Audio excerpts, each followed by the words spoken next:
Thumbnail ইউটিউবের একটি গুরুত্বপূর্ণ ফিচার, যেখানে প্রতিটা নিউ ক্রিয়েটরই ভুল করে, যার জন্য তাদের ভিডিওতে 2-100 রেস তো চলে আসে, কিন্তু সিটিআর অর্থাৎ ক্লিক থ্রু রেট সেটা একদমই বেকার।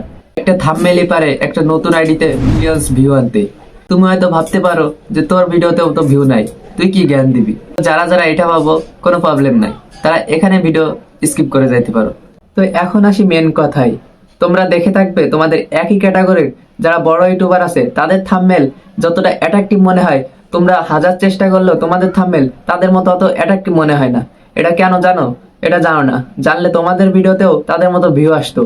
তো আজকে আমি তোমাদের সেই ভুলগুলো দেখিয়ে দেবো, কেন তোমাদেরও থাম্বনেল তাদের মতো অ্যাট্রাকটিভ মনে হয় না। তো এখানে তোমরা একই ক্যাটাগরির দুইটা থাম্বনেল দেখতে পাচ্ছ। তো তোমাদের কাছে অ্যাট্রাকটিভ কোনটা মনে হচ্ছে? এটা যার মধ্যে অনেক টেক্সট অ্যাড করা আছে, নাকি এটা যেটা একদমই সিম্পল, মাত্র দুইটা টেক্সট দেওয়া? তোমাদের ভিতরে বেশিরভাগই মানুষ এই সিম্পলটাই সিলেক্ট করছো, তাই না? তো তুমি এমন অনেক ইউটিউবার দেখে থাকবে যাদের থাম্বনেল একদমই সিম্পল, তারপরেও তাদের থাম্বনেল অনেক অ্যাট্রাকটিভ মনে হয়, কারণ তাদের থাম্বনেল একদম সিম্পল, যার জন্য তাদের থাম্বনেল এমন অ্যাট্রাকটিভ মনে হয়। তো আমি আমার নেক্সট ভিডিও থাম্বনেল ক্রিয়েট করা নিয়ে আপলোড করব। তাতে আমি দেখাবো যে কিভাবে কালার কম্বিনেশন করতে হয়, কোন ক্যাটাগরির চ্যানেলে কেমন ফন্ট ইউজ করলে থাম্বনেলটা দেখতে ভালো হবে, সেটা আমি নেক্সট ভিডিওতে সবকিছু ক্লিয়ার করব।